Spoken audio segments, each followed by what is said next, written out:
Hello everyone, तो आपका फिर से स्वागत है आपके अपने YouTube channel Agri Learners Point पर। जैसे आप सभी को पता है कि आपका मॉर्निंग में जो टेस्ट हुआ था, ठीक है, जो लाइव टेस्ट रहा था, तो उसकी आंसर शीट को यहाँ पर हम क्लियर करने वाले हैं।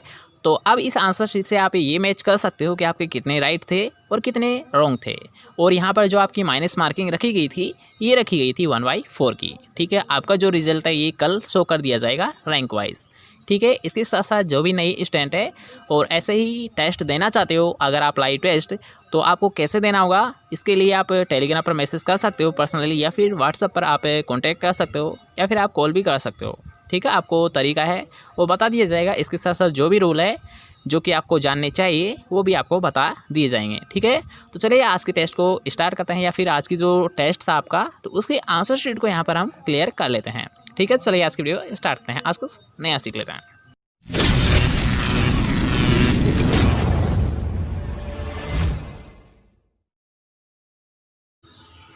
तो आज का हमारा फर्स्ट क्वेश्चन था कि दूध के निम्न उत्पादों में से कौन से उत्पाद में सर्वाधिक फैट पाई है, वसा होती है। ठीक है, यहाँ पर आपको ये याद रखना था कि यहाँ पर आपसे पूछा है फैट कंटेंट सर्वाधिक किस में पाया है। तो इसका राइट आंसर लगभग सभी ने दिया है, तो इसका राइट आंसर क्या था, बी ऑप्शन। ठीक है, अगर हम बात करते हैं कितनी होती है घी में जो फैट कंटेंट होता है, ये कितना होता है, तो ये होता है लगभग 99% होता है। कितना होता है, 99% होता है। ठीक है, याद रहेगा कितना होता है, 99% होता है। ठीक है, नेक्स्ट क्वेश्चन की ओर बढ़ते हैं। तो नेक्स्ट क्वेश्चन एक अच्छा क्वेश्चन है, ये आपसे पूछा जा सकता है बायोलॉजी में। ठीक है, ये बायोलॉजी का क्वेश्चन है। वैसे लगभग आपसे बायोलॉजी में ये क्वेश्चन पूछा आता है कि क्वासियोरकर रोग किसकी कमी से होता है। ठीक है, यहाँ पर आपसे पूछा है क्वासियोरकर रोग, तो सबसे पहले आपको ये याद रखना होगा कि ये सबसे पहले तो यहाँ जो मेजर प्रॉब्लम होती है, मतलब यहाँ ये जो प्रमुख बीमारी होती है, ये किसकी होती है, बच्चों की होती है। किसकी होती है, बच्चों की होती है, चाइल्ड की होती है। और अगर हम बात करते हैं ये किसकी कमी से होती है, किसकी डेफिशिएंसी से होती है, तो होती है हाँ प्रोटीन की कमी से होती है। याद रखना, अगर हम बात करते हैं क्वासियोरकर जो डिजीज होती है, ये किसकी कमी से होती है, ये होती है प्रोटीन की कमी से होती है। और अगर हम बात करते हैं ये प्रमुख प्रॉब्लम किसकी होती है, ये होती है बच्चों की होती है, चाइल्ड की होती है। ठीक है, नेक्स्ट क्वेश्चन की ओर बढ़ते हैं। तो नेक्स्ट क्वेश्चन में एक अच्छा क्वेश्चन है कि बधियाकरण के लिए कौन सा औजार प्रयोग में लिया जाता है। ठीक है, यहाँ पर आपसे पूछा है कौन सा इंस्ट्रूमेंट या फिर कौन सा औजार काम में लिया जाता है। ठीक है, तो सबसे पहले याद रखना है आपको कि जो बधियाकरण होता है, ठीक है, जो बधियाकरण होता है, तो इसे इंग्लिश में किस नाम से जाना जाता है, कास्ट्रेशन के नाम से जाना जाता है। किस नाम से जाना जाता है, कास्ट्रेशन के नाम से जाना जाता है। और इसके अकॉर्डिंग आप इजीली इसका राइट आंसर दे सकते थे, क्योंकि अगर हम बात करते हैं जो बधियाकरण किया जाता है, तो इसके लिए जिस उपकरण का यूज़ किया जाता है वो कौन सा होता है, यहाँ बर्डिजो कास्ट्रेटर होता है। कौन सा होता है, बर्डिजो कास्ट्रेटर होता है। तो इसका राइट आंसर आप इजीली दे सकते थे कि यहाँ बधियाकरण के लिए किस इंस्ट्रूमेंट का यूज़ किया जाता है, बर्डिजो कास्ट्रेटर का यूज़ किया जाता है। ठीक है, क्वेश्चन क्लियर होता है। नेक्स्ट क्वेश्चन की ओर बढ़ते हैं। तो नेक्स्ट क्वेश्चन आपसे पूछा है निम्न में से कौन सी पशुओं की बीमारी जीवाणु जनित नहीं है। ठीक है, यहाँ पर आपसे पूछा गया कि जीवाणु के द्वारा कौन सी बीमारी नहीं होती है। तो यहाँ पर आपको कुछ ऑप्शन शो कर रहे हैं कि ब्लैक वाटर, एंथ्रेक्स, रिंडरपेस्ट या फिर हेमोजेरिक सेप्टिसीमिया। तो इसका आपने लगभग गलत आंसर दिया है, और लगभग सभी ने यहाँ हेमोजेरिक सेप्टिसीमिया दिया है। लेकिन इसका जो राइट आंसर है ये कौन सा है, यहाँ थर्ड ऑप्शन है। राइट आंसर कौन सा है, थर्ड ऑप्शन है। क्यों होता है, अब याद रखना कि जो रिंडरपेस्ट होता है, तो इसका कोजल ऑर्गेनिज्म, मतलब यहाँ इसका जो रोग कारक होता है, ये होता क्या है, ये होता है यहाँ छानने योग्य वायरस होता है। क्या होता है, छानने योग्य वायरस होता है। ठीक है, कौन सा होता है, इसका होता है वायरस। और क्वेश्चन में आपसे यही तो पूछा गया है कि जीवाणु के द्वारा कौन सी बीमारी नहीं फैलती है, तो राइट आंसर कौन सा है, थर्ड ऑप्शन रिंडरपेस्ट। ठीक है, नेक्स्ट क्वेश्चन की ओर बढ़ते हैं। तो नेक्स्ट क्वेश्चन आपसे पूछा गया है कि सेब किसकी किस्म है। तो याद रखना यहाँ पर आपसे पूछा है सेब। ठीक है, तो आपको नाम से कन्फ्यूज़ नहीं होना है। ठीक है, सेब यहाँ पर दे रखा है, लेकिन ये सेब की वैरायटी है नहीं। ठीक है, ये सेब की वैरायटी नहीं होती है, बल्कि ये किसकी वैरायटी होती है, ये होती है यहाँ बेर की होती है। ठीक है, किसकी होती है, सेब जो वैरायटी होती है ये होती है बेर की होती है। ठीक है, नेक्स्ट क्वेश्चन की ओर बढ़ते हैं। तो नेक्स्ट क्वेश्चन आपसे पूछा गया है कि पार्सम फ्लोर द्वारा मापी जाती है। मतलब यहाँ पर पूछा गया है कि पार्सम फ्लोर का प्रयोग कहाँ पर किया जाता है। ठीक है, तो यहाँ पर आप एग्जाम्पल के तौर पर समझ सकते हो कि मान लीजिए आपका जो फील्ड है, खेत है, तो वहाँ पर क्या हो रहा है, पानी बह रहा है। ठीक है, तो पानी क्यों बह रहा है, तो उसकी मात्रा को ज्ञात करने के लिए किसका प्रयोग किया जाता है, पार्सम फ्लोम का यूज़ किया जाता है। किसका प्रयोग किया जाता है, पार्सम फ्लोम का प्रयोग किया जाता है। तो मतलब इसका राइट आंसर क्या है, फर्स्ट ऑप्शन ही होगा ना। याद रखना, गुणवत्ता को कंट्रोल नहीं किया जाता है। याद रखना, क्वालिटी को इसके द्वारा मेजर नहीं किया जाता है, बल्कि किसका इसके द्वारा मेजर किया जाता है, यहाँ जल की मात्रा। ठीक है, इसका एग्जाम्पल हमने आपको बता ही दिया है कि मान लीजिए आपका फील्ड है, आपका खेत है, वहाँ से पानी बह रहा है, तो पानी कितना बह रहा है, ठीक है, इसकी मात्रा को जानने के लिए किसका प्रयोग कैसा है, पार्सन फ्लोम का प्रयोग कैसा है। ठीक है, समझ गए। नेक्स्ट क्वेश्चन की ओर बढ़ते हैं। तो नेक्स्ट क्वेश्चन आपसे पूछा गया है कि सामान्यतः फव्वारा सिंचाई पद्धति में काम आने वाले पाइप की लंबाई कितनी रखी जाती है। ठीक है, यहाँ पर आपको याद रखना है कि पाइप की लंबाई पूछी गई है। मतलब यहाँ आपने ये तो देखा होगा कि जो फव्वारा मतलब यहाँ स्प्रिंकलर जो मेथड होता है, तो उसमें क्या होती है, एक हमारी मेन ब्रांच होती है। ठीक है, इससे क्या होती है, जो छोटी छोटी पाइपलाइन निकालते हैं तो इन्हें बोलता है सब ब्रांचेज बोलता है। ठीक है, जैसे कि प्लांट में होती है मेन ब्रांच होती है और उससे क्या होता है, चारों तरफ क्या होती है, सब ब्रांचेज होती है। तो उसी टाइप में यहाँ पर आपसे पूछा गया है कि जो स्प्रिंकलर होता है, ठीक है, जो स्प्रिंकलर मेथड होता है, तो जिसमें हम पाइप का यूज़ करते हैं, तो उसमें जो सब ब्रांचेज निकाली जाती है, तो इनकी लंबाई क्या रखी जाती है। ठीक है, आप डायरेक्ट ये भी देख सकते हो कि जो पाइप की लंबाई है ये कितनी रखी जाती है। तो इसका राइट आंसर क्या है, यहाँ 6 मीटर रखी जाती है। सेकेंड ऑप्शन है, कौन सा है राइट आंसर आपका, 6 मीटर। कितनी रखी जाती है पाइप की लंबाई, ये रखी जाती है 6 मीटर रखी जाती है। और इसका आप एक नोट भी कर सकते हो, यहाँ वेरी इंपॉर्टेंट क्वेश्चन है, कई बार आपसे रिपीटेड क्वेश्चन है, ये कई बार आपसे पूछा गया है। ठीक, इसको भी आप नोट कर सकते हो। नेक्स्ट क्वेश्चन आपसे पूछा गया है कि बोने गेहूं की फसल में 2,4-D का प्रयोग कब किया जाता है। ठीक है, यहाँ पर पूछा गया कब किया जाता है, मतलब यहाँ इसका जो टाइम रहता है या फिर जो पीरियड रहता है, ये कब होता है 2,4-D का प्रयोग करने का। तो यहाँ पर आपको कुछ ऑप्शन शो कर रहे हैं कि बुआई के 35 दिन बाद, बुआई के 15 दिन बाद, बुआई के 65 दिन बाद या फिर बुआई से पहले। तो अब याद रखना, यहाँ पर आपसे पूछा गया बोने गेहूं की जो फसल है उसमें आपको करना है प्रयोग किसका, 2,4-D का। और अगर हम बात करते हैं जो 2,4-D का जो प्रयोग कैसा है, जो मेजर है, ये तो किसके लिए किया जाता है, चौड़ी पत्ती वाले जो खरपतवार होते हैं उनको नष्ट करने के लिए इसका प्रयोग किया जाता है। लेकिन यहाँ पर आपसे पूछा है गेहूँ के लिए, तो गेहूँ में जब हम 2,4-D का प्रयोग करते हैं, ये करते हैं बुआई के 35 दिन बाद में करते हैं। कब करते हैं 2,4-D का प्रयोग, ये करते हैं बुआई के 35 दिन बाद में किया जाता है। ठीक है, याद रहेगा। नेक्स्ट क्वेश्चन की ओर बढ़ते हैं। तो नेक्स्ट क्वेश्चन यहाँ एक सिलेक्टेड क्वेश्चन है, एक वेरी इंपॉर्टेंट क्वेश्चन है। ये आपसे कई बार पूछा गया है कि पेंटेड बग किस फसल का नासी कीट होता है। मतलब यहाँ जो मेजर इंसेक्ट होता है ये किस फसल का होता है, चना का होता है, सरसों का होता है, कपास का होता है, फिर मटर का होता है। तो इसका लगभग सभी स्टूडेंट ने राइट आंसर दिया है कि जो पेंटेड बग होता है ये मेजर इंसेक्ट किसका होता है, ये होता है सरसों का होता है। कौन सा है राइट आंसर, बी ऑप्शन। ठीक है, नेक्स्ट क्वेश्चन की ओर बढ़ते हैं। तो नेक्स्ट क्वेश्चन आपसे पूछ रखा है कि 100 किलोग्राम सरसों से कितना तेल प्राप्त किया जाता है। ठीक है, यहाँ पर आपसे पूछा गया जो 100 किलोग्राम तेल होता है सरसों का, यानी सरसों होती है 100 किलोग्राम, तो उससे कितना तेल निकाला जा सकता है।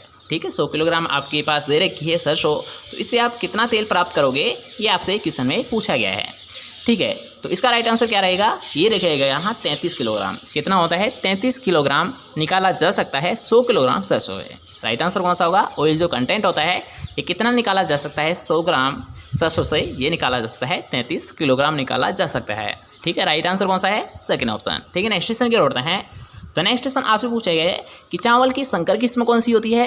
तो अगर हम बात करते हैं जो हाइब्रिड वेराइटी होती है राइस की, ये कौन सी होती है, PRH 10 होती है। कौन सी होती है, PRH 10 होती है। मतलब आप अगर इसकी फुल फॉर्म भी जानते हो तब भी आपका राइट आंसर हो गया होगा, क्योंकि अगर हम बात करते हैं इसकी जो फुल फॉर्म होती है PRH की, तो ये क्या होती है, पूसा राइस हाइब्रिड। क्या होती है, पूसा राइस हाइब्रिड। मतलब यहाँ इसमें हाई रहे ना हाइब्रिड, और संकर की जो इंग्लिश नेम होता है यही तो होता है ना हाइब्रिड। मतलब यहाँ हाइब्रिड वेराइटी तो आपसे पूछी गई है, तो राइट आंसर कौन सा है, पूसा राइस हाइब्रिड 10। मतलब यहाँ PRH 10 चावल की संकर किस्म है। ठीक है, नेक्स्ट क्वेश्चन की ओर बढ़ते हैं। तो नेक्स्ट क्वेश्चन लगभग सभी स्टूडेंट को पता है कि पपीते का कौन सा भाग भोज्य पदार्थ है। या फिर ये क्वेश्चन आपसे ऐसे भी पूछा जा सकता है कि पपीते का कौन सा भाग खाया जाता है। ठीक है, दोनों का राइट आंसर कौन सा होगा, मध्य फल भित्ति का हिस्सा है। कौन सा खाया जाता है, यहाँ पपीते का कौन सा भाग खाया जाता है, कौन सा पार्ट खाया जाता है, मिड पार्ट का हिस्सा है, यहाँ मध्य फल भित्ति का हिस्सा है। ठीक है, यहाँ पर यहाँ पपीते के साथ आपको आम भी देखने को मिल सकता है। दोनों का राइट आंसर क्या होगा, मध्य फल भित्ति का हिस्सा है। यहाँ आम और पपीते का कौन सा भाग खाया जाता है या फिर एडिबल पार्ट कौन सा होता है, ये होता है मिड प्लांट होता है। मतलब यहाँ मध्य फल भित्ति होती है।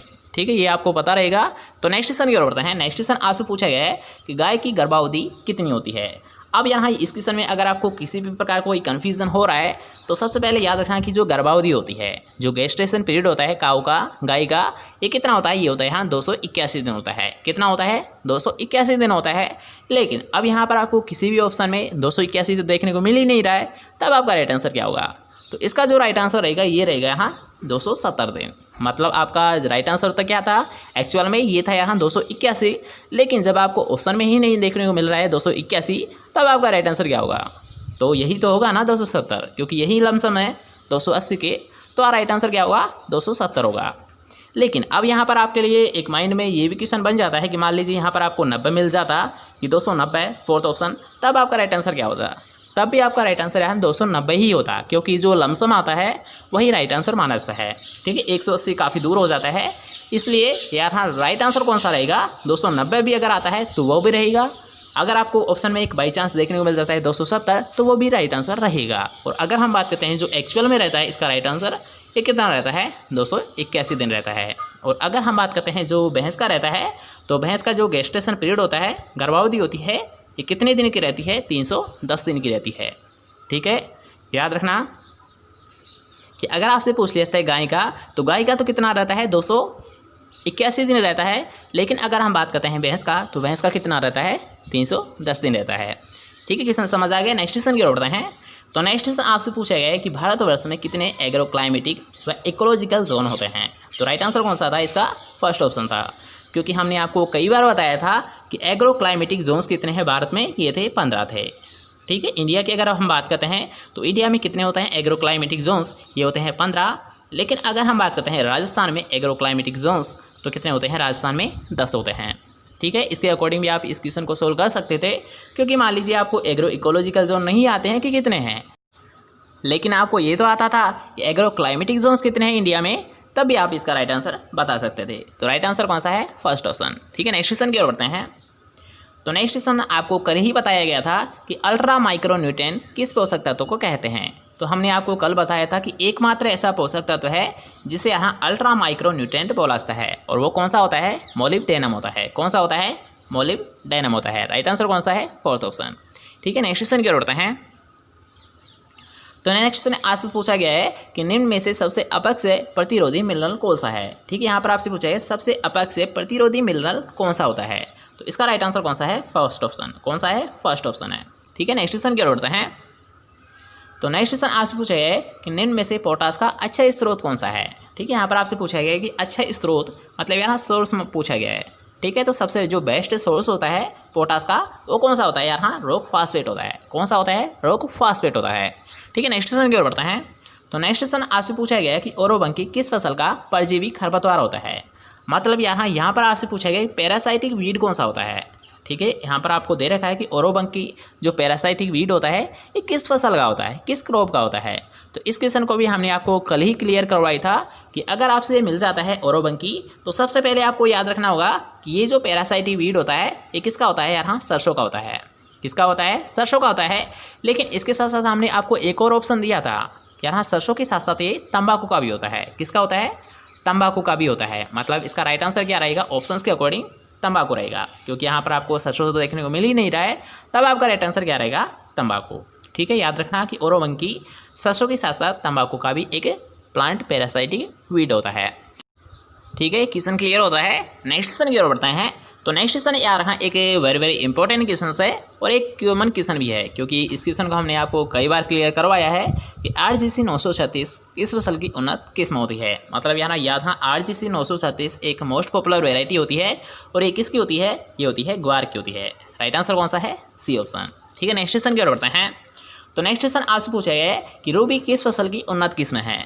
अब यहाँ पर याद रखना है, ये कन्फ्यूजन वाला क्वेश्चन है कि अगर आपसे केवल रूबी पूछा जाता है, ठीक है, सबसे पहले आपको ये याद रखना होगा कि एक होती है रूबी, एक होती है पूसा रूबी। ठीक है, इसे आप नोट कर सकते हो कि एक होती है रूबी, एक होती है पूसा रूबी। तो पूसा रूबी की अगर हम बात करते हैं तो पूसा रूबी तो किसकी वैरायटी होती है, यहाँ टमाटर की होती है। किसकी होती है, यहाँ टमाटर की होती है। लेकिन अगर हम बात करते हैं केवल रूबी, तो केवल जो रूबी होती है ये किसकी होती है, ये होती है यहाँ अनार की होती है।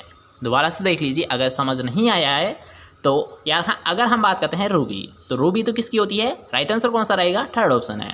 ठीक है, और अगर आपसे यहाँ पर ये क्वेश्चन पूछ लिया जाता है कि पूसा रूबी किसकी एक उन्नत किस्म होती है, तो पूसा रूबी तो किसकी किस्म होती है, टमाटर की होती है। पूसा रूबी किसकी है, टमाटर की है, और केवल रूबी किसकी है, अनार की है। ठीक है, इसे आप नोट कर सकते हो। नेक्स्ट क्वेश्चन है, तो नेक्स्ट क्वेश्चन आपसे पूछा है कि निम्न में से द्वितीयक बहुपद का उदाहरण नहीं होता है। ठीक है, यहाँ पर आपसे पूछा है कौन सा नहीं है। मतलब आप क्वेश्चन को समझिए कि यहाँ पर आपसे पूछा है प्राइमरी टिलेज के अंतर्गत कौन सी ऐसी क्रिया है जिसे रखा गया है। ठीक है, तो इस क्वेश्चन को करने से पहले यहाँ पर आप एक बात नोट कर सकते हो कि अगर हम बात करते हैं प्राइमरी टिलेज के अंतर्गत, ठीक है, प्राइमरी टिलेज की हम बात कर रहे हैं, तो प्राइमरी टिलेज के अंतर्गत जितने भी जो प्लाव होते हैं, ठीक है यार, जैसे कि डिस्क प्लाव हुआ, एमबी प्लाव हुआ, ये जितने भी जो प्लाव होते हैं, जितने भी इंस्ट्रूमेंट होते हैं प्लाव वाले, तो ये सब यहाँ प्राइमरी टिलेज के अंतर्गत रखे जाते हैं। अगर हम बात करते हैं जो सेकेंडरी टिलेज के अंतर्गत, तो सेकेंडरी टिलेज के अंतर्गत कौन से इंस्ट्रूमेंट आते हैं मुख्यतः यहाँ जितने भी जो हैरो होते हैं, इसे माइंड में सेट ही कर लेना। ठीक है, ये आपके बहुत ज़रूरत पड़ेगी इस क्वेश्चन की। तो जितने भी जो प्लाव होते हैं ये प्राइमरी टिलेज के अंतर्गत रखे जाते हैं, और जितने भी जो सेकेंडरी टिलेज के अंतर्गत रहते हैं वो जितने भी होते हैं हैरो, उनको सेकेंडरी टिलेज के अंतर्गत रखा जाता है। ठीक है, तो इन दोनों क्वेश्चन से आपको एक समझ तो आ गई कि जितने भी जो प्लाव होते हैं ये किसके अंतर्गत आते हैं, प्राइमरी टिलेज के अंतर्गत आते हैं। और सेकंड बात से आप ये समझ गए होंगे कि जितने भी जो हैरो होते हैं ये किस में आते हैं, द्वितीयक बहुपद का मतलब यहाँ सेकेंडरी टिलेज के अंतर्गत आते हैं। तो अब हम आते हैं क्वेश्चन पर। तो क्वेश्चन में आपसे यही तो पूछा गया है कि प्राइमरी टिलेज का आप एग्जाम्पल बताइए। मतलब यहाँ पर पूछा गया है, उदाहरण नहीं है द्वितीयक बहुपद का। ठीक है, तो कौन सा है आपका राइट आंसर, फर्स्ट ऑप्शन है गहरी जुताई। और जुताई क्या होती है, प्लोविंग होती है। जुताई क्या होती है, प्लोविंग होती है। मतलब यहाँ प्लोविंग करने के लिए किस इंस्ट्रूमेंट का यूज़ किया जाता है, प्लो का यूज़ किया जाता है। ठीक है, किसे समझ आ गया ना, आई थिंक समझ आ गया होगा। ठीक है, तो नेक्स्ट क्वेश्चन की ओर बढ़ते हैं। तो नेक्स्ट क्वेश्चन आपसे पूछा है कि निम्न में से कौन सा गेहूं का अनुहरण खरपतवार है। ठीक है, यहाँ पर आपको एक नया वर्ड देखने को मिल रहा है कि अनुहरण खरपतवार कौन सा होता है। तो इसे आपको समझना होगा अनुहरण खरपतवार होता क्या है। तो क्या होता है, ये मिमिक्री खरपतवार होता है। कौन सा होता है, मिमिक्री वीड होता है। और मिमिक्री को तो आप अच्छी खासे से जानते हो कि मिमिक्रा का मतलब होता है कोई नकल करना। जैसे कि मान लीजिए मैं आपकी नकल करता हूँ तो उसे क्या बोलते हैं, मिमिक्री बोलते हैं। ठीक है, उसी प्रकार से जो प्लांट होता है जैसे कि गेहूं का है तो इसकी भी नकल करता है। और वो कौन सा होता है, वीड होता है। और वो कौन सा होता है, यहाँ गेहूंसा होता है। कौन सा होता है, वो होता है गेहूंसा होता है। और गेहूंसा का बॉटनिकल नेम क्या होता है, फेलेरिस माइनर होता है। राइट आंसर कौन सा है, फर्स्ट ऑप्शन है। दोबारा से देख लीजिए कि यहाँ पर आपसे पूछा है गेहूं का अनुहरण खरपतवार कौन सा होता है। तो अनुहरण का मतलब होता है यहाँ मिमिक्री खरपतवार, और मिमिक्री का मतलब होता है नकलची खरपतवार। तो नकलची खरपतवार कौन सा होता है गेहूं का, ये होता है गेहूंसा। और गेहूंसा का जो बॉटनिकल नेम होता है ये होता क्या है, यहाँ फेलेरिस माइनर होता है। ठीक है, क्वेश्चन समझ आ गया। तो नेक्स्ट क्वेश्चन की ओर बढ़ते हैं। तो नेक्स्ट क्वेश्चन भी एक अच्छा क्वेश्चन है, एक वेरी इंपॉर्टेंट क्वेश्चन है कि केले का प्रवर्धन किससे होता है। तो अगर हम बात करते हैं जो केले का प्रवर्धन किया जाता है, ये कैसा है, यहाँ राइजोम के द्वारा किया जाता है। किसके द्वारा किया जाता है, राइजोम के द्वारा किया जाता है। मतलब यहाँ किसके द्वारा किया जाता है, प्रकंद के द्वारा किया जाता है। ठीक है, कंद के द्वारा नहीं किया जाता है बल्कि किसके द्वारा किया जाता है, प्रकंद के द्वारा किया जाता है। ठीक है, नेक्स्ट क्वेश्चन की ओर बढ़ते हैं। तो नेक्स्ट क्वेश्चन आपसे पूछा गया है कि भारत में सबसे अधिक फल उत्पादन किस फल का होता है। ठीक है, यहाँ पर आपसे पूछा है सबसे अधिक किस फल का उत्पादन लिया जाता है। तो राइट आंसर कौन सा है, सेकंड ऑप्शन। अब यहाँ पर आपको याद रखना होगा कि अगर आपसे पूछा जाता है उत्पादन के बारे में, ठीक है, अगर आपसे क्वेश्चन पूछ लिया जाता है कि उत्पादन सबसे अधिक किसका होता है, तो केले का होता है। आपको राइट आंसर क्या बताना है, यहाँ उत्पादन का केला होता है। लेकिन अगर आपको यहाँ पर ये क्वेश्चन पूछ लिया जाता है कि भारत में ऐसा कौन सा फल है जिसका सर्वाधिक क्षेत्रफल पर उगाया जाता है, ऐसा कौन सा फ्रूट प्लांट है जिसे सबसे ज़्यादा भारत में उगाया जाता है। मतलब यहाँ एरिया मतलब क्षेत्रफल, और यहाँ सबसे ज़्यादा क्षेत्रफल पर कौन से फ्रूट को लिया जाता है, कौन से फल को लिया जाता है, ये लिया जाता है आम को लिया जाता है। दोबारा से क्वेश्चन को समझिए कि अगर आपसे क्वेश्चन पूछ लिया जाता है कि भारत में सबसे अधिक किस फल का उत्पादन लिया जाता है, तो आपका राइट आंसर क्या होगा, केला लिया जाता है। ठीक है, अगर हम बात करते हैं प्रोडक्शन की, तो प्रोडक्शन सबसे ज़्यादा किसका लिया जाता है, केले का लिया जाता है। लेकिन अगर हम बात करते हैं जो एरिया होता है सबसे ज़्यादा, ये किसका होता है, तो ये होता है आम का होता है। ठीक है, अगर आपसे क्वेश्चन पूछ लिया जाता है कि भारत में किस फल का सबसे ज़्यादा क्षेत्रफल होता है, तो आम का होता है। और अगर हमसे पूछ लिया जाता है कि उत्पादन सबसे ज़्यादा किसका होता है, तो राइट आंसर क्या रहेगा, केला का लिया जाता है। ठीक है, दोनों क्वेश्चन क्लियर होते हैं। तो नेक्स्ट क्वेश्चन की ओर बढ़ते हैं। तो नेक्स्ट क्वेश्चन यहाँ एक वेरी इंपॉर्टेंट क्वेश्चन है, तो इसे अब आप नोट कर सकते हो कि रंध्रों का खुलना व बंद होना किस पोषक तत्व पर निर्भर करता है। ठीक है, यहाँ जो स्टोमेटा एक्टिविटी होती है, ठीक है, आप समझ सकते हो कि जो स्टोमेटा की जो एक्टिविटी होती है ये किस पर डिपेंड करती है, ये आपसे पूछा गया है। ठीक है, तो तो किस पर डिपेंड करती है स्टोमेटा की जो एक्टिविटीज़ होती है ओपन की और क्लोज होने की, तो ये करती है यहाँ पोटेशियम पर। किस पर होती है? पोटास पर निर्भर करती है। किस पर निर्भर करती है यार? हाँ, रंध्रों का खुलना और बंद होना ये करता है यहाँ पोटास पर, पोटेशियम पर करता है। ठीक है, नेक्स्ट क्वेश्चन की ओर बढ़ते हैं। तो नेक्स्ट क्वेश्चन आपसे पूछा गया कि आम का प्रत्यारोपण कब किया जाता है, मतलब यहाँ जो ट्रांसप्लांटिंग की जाती है इसका समय क्या रहता है, इसका टाइम क्या रहता है। तो यहाँ अगर हम बात करते हैं जो ट्रांसप्लांटिंग की जाती है तो ये की जाती है जुलाई से सितंबर के मध्य। कब की जाती है? जुलाई से सितंबर के मध्य। ठीक है, नेक्स्ट क्वेश्चन की ओर बढ़ते हैं। तो नेक्स्ट क्वेश्चन आप सभी को पता है, एक कॉमन क्वेश्चन है और एक इंपॉर्टेंट क्वेश्चन भी है कि प्रमाणित बीज। अब प्रमाणित बीज के बारे में हम थोड़ा सा संक्षिप्त में जान लेते हैं। तो प्रमाणित बीज होता क्या है? सबसे पहले याद रखना, ये सबसे पहले तो किसान को दिया जाता है। ठीक है, हाँ, अगर आपसे क्वेश्चन पूछ लिया जाता है कि किसान जिस बीज को ग्रो करता है, उगाता है, वो कौन सा बीज होता है, तो होता है यहाँ प्रमाणित बीज होता है। कौन सा होता है? प्रमाणित बीज होता है। फर्स्ट क्वेश्चन है। सेकंड क्वेश्चन है कि मान लीजिए अगर आपसे यहाँ पर ये क्वेश्चन पूछ लिया जाता है कि भारत में सबसे ज़्यादा किस बीज को उत्पादन लिया जाता है, किस बीज का उत्पादन लिया जाता है, तो वो कौन सा बीज होता है? यहाँ वो होता है प्रमाणित बीज होता है। ठीक है, याद रखना कि अगर आपसे यहाँ पर पूछ लिया जाता है क्वेश्चन में कि भारत में सबसे ज़्यादा किस बीज का उत्पादन लिया जाता है, या फिर आपसे यहाँ पर ये क्वेश्चन पूछ लिया जाता है कि किस बीज का सबसे ज़्यादा या फिर व्यापारिक उत्पादन लिया जाता है, ठीक है, व्यावसायिक तरीके से उसे उगाया जाता है, तो कौन सा होता है? प्रमाणित बीज होता है। ठीक है, सेकेंड ऑप्शन। अब हम बात करते हैं थर्ड क्वेश्चन। तो थर्ड क्वेश्चन जैसे कि इसी में तो पूछ रखा है ना कि लेबल का कलर कौन सा होता है, लेबल का कलर भी आपसे पूछा जाता है। ठीक है, तो इसका कौन सा होता है? नीला होता है। राइट आंसर कौन सा है? फर्स्ट ऑप्शन है।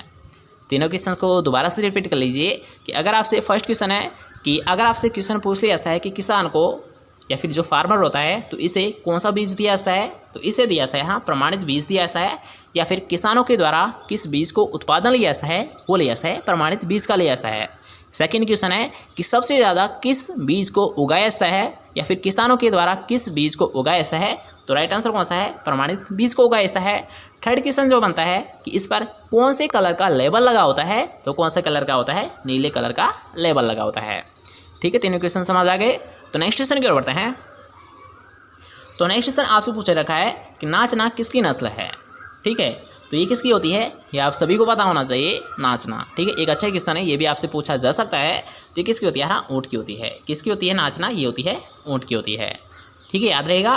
नेक्स्ट क्वेश्चन की ओर बढ़ते हैं। तो नेक्स्ट क्वेश्चन से पहले यहाँ पर एक नोट कर सकते हो, एक और क्वेश्चन आप कि नाचना किसकी होती है? यहाँ ऊँट की होती है। ठीक है, लेकिन अगर आपसे यहाँ पर ये क्वेश्चन पूछ लिया जाता है कि ऊँट पालक के जो संघ होता है, ऊँट पालक जो संघ होता है या फिर जो वर्ग होता है, तो उसे किस नाम से जाना जाता है? वर्ग या संघ, तो इसे जाना जाता है राइका या रेबारी। यार हाँ, राइका या रेबारी के नाम से उसे जाना जाता है। ठीक है, आप नोट कर सकते हो कि ऊँट पालक जो होते हैं, ठीक है, ऊँट पालक होते हैं, तो उन्हें किस नाम से जाना जाता है? उन्हें जाना जाता है राइका या रेबारी के नाम से जाना जाता है। और अगर हम बात करते हैं जो ऊँट देवता है, तो ये किसे बोला जाता है? ऊँटों का देवता ये बोला जाता है पाबू जी को बोला जाता है। ठीक है, ये हम राजस्थान जीके में घुस रहे हैं तो इतने ज़्यादा आप जाओ मत वैसे, पर याद रख लो एक जीके के लिए कि नाचना किसकी होती है? ऊँट की होती है। ऊँट पालक होते हैं तो उन्हें किस नाम से जाना जाता है? राइका या रेबारी के नाम से जाना जाता है। और अगर हम बात करते हैं राइका या रेबारी, तो राइका रेबारी तो हो गया क्लियर। और ऊँट जो होते हैं या ऊँटों का देवता होता है तो किसे बोला जाता है? यहाँ पाबू जी को बोला जाता है। ठीक है, क्वेश्चन क्लियर होते हैं। नेक्स्ट क्वेश्चन की ओर बढ़ते हैं। तो नेक्स्ट क्वेश्चन आपसे पूछा रखा है कि पशुपालन में इनमें से सामान्यतः प्रयोग की जाने वाली एंटीसेप्टिक कौन सा होता है। ठीक है, यहाँ पर आपसे पूछ रहा है एंटीसेप्टिक कौन सा होता है, तो राइट आंसर क्या रहेगा? यहाँ फिनाइल होता है। ठीक है, एल्कोहल नहीं होता है, बल्कि किसको लिया जाता है? एंटीसेप्टिक के रूप में ये लिया जाता है, फिनाइल को लिया जाता है। ठीक है, नेक्स्ट क्वेश्चन है जो कि आज का हमारा लास्ट क्वेश्चन रहने वाला है कि नाफेड का फुल फॉर्म बताइए। ठीक है, इसमें आपको दो क्वेश्चन पूछे गए थे। एक तो आपको पूछा गया था नाफेड की फुल फॉर्म, तो नाफेड की जो फुल फॉर्म होती है ये होती है नेशनल एग्रीकल्चरल। यहाँ पर यार आपने बहुत मिस्टेक की है कि एग्रीकल्चर आपने लिखा है, और एग्रीकल्चर नहीं होता बल्कि एग्रीकल्चरल होता है। ठीक है, यहाँ एग्रीकल्चर में और एग्रीकल्चरल में दोनों में डिफरेंस होता है, बहुत ज़्यादा डिफरेंस होता है। ठीक है, अगर आप जानते हो तो अच्छी बात है, नहीं जानते हो तो ऐसे आप समझ सकते हो। ठीक है, कि मान लीजिए एग्रीकल्चर तो एक व्यक्ति है। ठीक है, आप एग्जाम्पल के तौर पे समझ सकते हो कि एग्रीकल्चर एक व्यक्ति है, लेकिन अगर हम बात करते हैं जो एग्रीकल्चरल होता है तो एक पूरी फैमिली है। ठीक है, इसके अकॉर्डिंग आप समझ सकते हो कि एग्रीकल्चर तो क्या होता है? एक व्यक्ति होता है मान लीजिए। ठीक है, लेकिन अगर हम बात करते हैं एग्रीकल्चरल की, तो एग्रीकल्चर यहाँ पूरी फैमिली होता है। मतलब यार फैमिली में कितने भी सदस्य हो सकते हैं। उसी प्रकार याद रखना एग्रीकल्चरल में कितनी भी ब्रांचेज हो सकती है, लेकिन एग्रीकल्चर खुद एक ब्रांच होती है। ठीक है, समझ गए कि एग्रीकल्चर और एग्रीकल्चर में बहुत ज़्यादा डिफरेंस होता है, इसलिए सोच समझ कर फुल फॉर्म का नाम लिखा करो। तो यहाँ पर आपको पूछा गया था नाफेड की फुल फॉर्म, तो इसका जो फुल फॉर्म होता है ये क्या होता है, national agricultural cooperative marketing federation. क्या होता है, national agricultural cooperative marketing federation limited. ठीक है, तो इसकी फुल फॉर्म मतलब हमने जान ली। अब हम बात करते हैं इसकी स्थापना कब हुई थी। तो इस क्वेश्चन में भी आपने बहुत मिस्टेक की है। तो इसकी जो स्थापना की गई थी ये की गई थी 2 अक्टूबर 1958 में। कब की गई थी, 1958 में की गई थी। यहाँ 1978 में नहीं की गई थी, बल्कि कब की गई थी, 1958 में इसकी स्थापना की गई थी। ठीक है, तो दोनों क्वेश्चन क्लियर होते हैं। National agricultural cooperative marketing federation इसकी फुल फॉर्म होती है। अगर हम बात करते हैं इसकी स्थापना कब की गई थी, तो इसकी स्थापना की गई थी 2 अक्टूबर 1958 में इसकी स्थापना की गई थी। ठीक है, तो आज के लिए बस इतना ही। कैसा लगा आज का वीडियो कमेंट करके जरूर बताएं। अगर आपको वीडियो पसंद आया तो वीडियो का दें एक लाइक, इस वीडियो का दें अपने दोस्तों के साथ शेयर, और चैनल को अभी तक सब्सक्राइब नहीं किया है चैनल को लीजिए सब्सक्राइब। मिलते हैं कोई नेक्स्ट नंबर टॉप से, जब तक लीजिए टेक केयर।